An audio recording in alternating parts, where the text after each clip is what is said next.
Yung 2014, masasaksihan mo na ang kwentong matapang na haharapin ang hamon ng pag-ibig.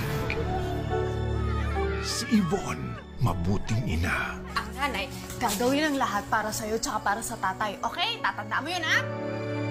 Ang tunay na asawa. Mahal, mag-iingat kayo, ha? Asawa ko! I love you! Si Janine, dalagang ina. Papa, no! Papa! Mommy, nasaan ba ang papa ko? Kailangan ni Audrey ng male figure. Hindi ko alam kung paano at sino. Alam mo, ang ganda ng mga gawa mo. Pang-expert yung quality. In fact, I really like it.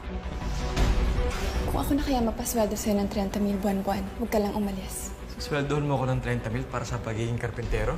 Hindi. Susweldohan kita bilang ama ng anak ko. Morning, Papa! Morning, anak. Dad for hire siya, ha? Hindi kasali ang love for hire. Victor, maraming salamat for making Audrey very, very happy today.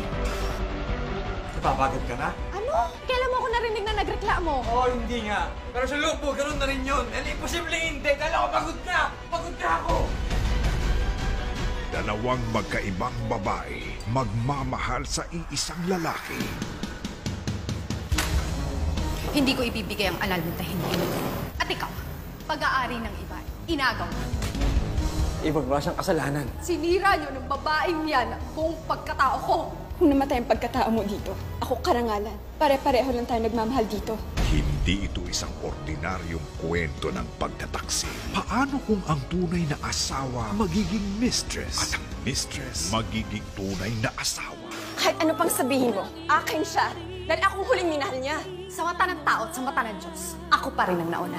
Isaksak mo yun sa baga mo. Makikilala mo na ang bagong Two Wives. Ngayong October 30 na sa ating prime time bida.